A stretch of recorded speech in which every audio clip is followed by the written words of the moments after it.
For years, the corporate answer to every disruption has been the same. Upskill. Learn the tool. Get the certificate.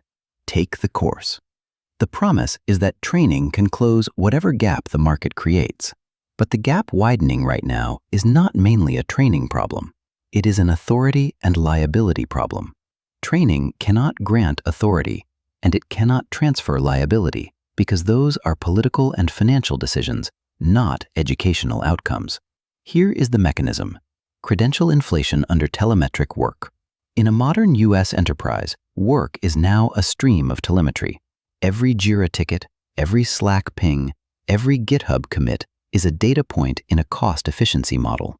Your output is not just reviewed by a manager, it is aggregated by systems that benchmark cycle time, variance, and error rates across teams. When comparison becomes automatic, the organization raises the bar for what counts as acceptable. Training can make you better at tasks, but it cannot protect you when the threshold for good enough keeps ratcheting upward. Most professionals misdiagnose what is happening. They think they are competing against other humans with different skills. In reality, they are competing against a changing unit of value. The unit is shifting from "I can do the work" to "I can own an outcome." Look at compensation in the $100,000 to $150,000 band. That band is where firms pay for reliable throughput, analysis, project movement, operational continuity, and cross-functional translation. These roles expanded because enterprises needed humans to carry information and coordinate decisions. But as systems record the work and models generate first drafts, throughput gets priced like a commodity. When the company can buy more throughput at a lower marginal cost, your training becomes table stakes, not leverage. So what is the skill gap training cannot fix? It is the gap between producing information and being the person whose name is attached to the decision that uses it, between drafting the plan and being accountable for the plan, between analyzing the data and being allowed to allocate budget because of that analysis. This gap is not closed by knowledge. It is closed by jurisdiction. Jurisdiction is permission plus consequence. Permission means you can commit the organization, approve spend, ship changes, sign contracts, set policy. Consequence means your downside is real if the call is wrong. Revenue risk, legal risk, reputational risk, career risk. Firms are not looking for practitioners. They are looking for single necks to choke. They pay for the person who stands in front of the firing squad when the projection misses. Training makes you a better marksman.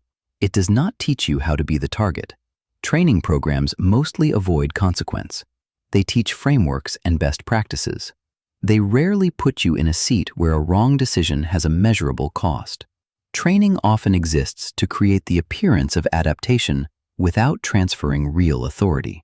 That is why the training market grows while mid-level ladders thin out. Now look at what AI and automation actually do. They do not replace entire jobs first. They compress the task clusters that are easiest to measure: summarizing, drafting, reporting, reconciling, routing, and chasing updates. When those tasks get cheaper, the organization does not reward you for learning them. It expects them as a default. Your competitor is not the coworker who did not take the course.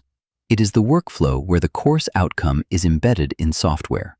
In the U.S. enterprise, AI is a deflationary force on labor. If you use AI to do your job 30% faster, you do not get 30% more pay. The firm gets 30% more capacity for free. You have effectively taxed your own relevance unless you own the output. Productivity gains without ownership translate into headcount compression or scope expansion without proportional compensation. The deeper reason is budgeting. In American enterprises, the CFO is paid to expand margin and reduce SG&A per unit of revenue. Coordination and reporting live in SG&A. Training is a cheap, politically safe way to say we are adapting while still executing cost reduction. It also produces a clean narrative. If someone is eliminated, leadership can say, "We invested in development." Then the second-order effect hits.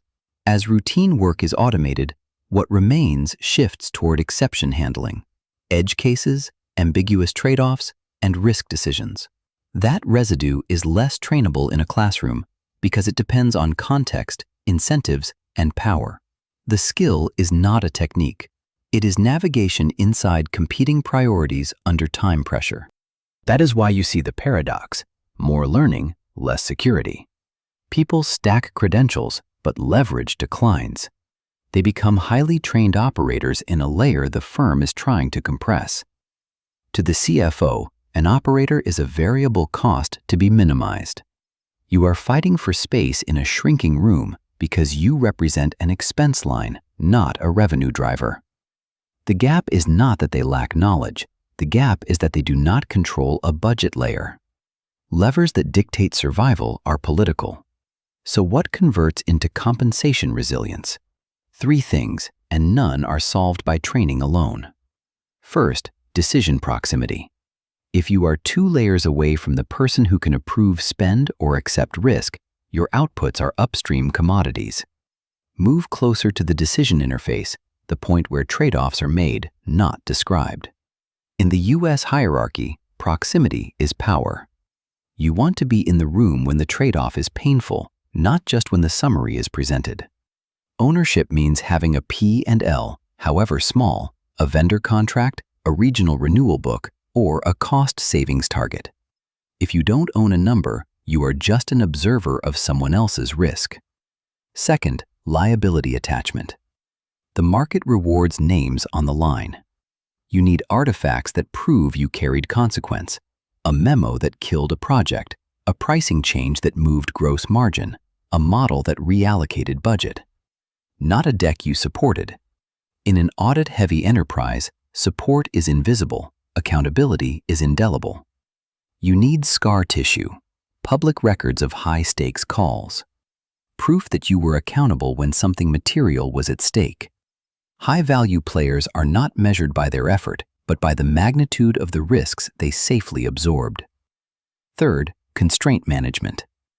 High-value professionals operate inside structural constraints: compliance, security, procurement, uptime, customer commitments. Training teaches ideal play. Constraint management is real play. It is the ability to navigate through the no of procurement and the never of security to find a yes that generates value. Training assumes a frictionless environment. The real world is made of friction. You learn it by being responsible when something breaks and absorbing the outcome. Here is the falsifiability condition.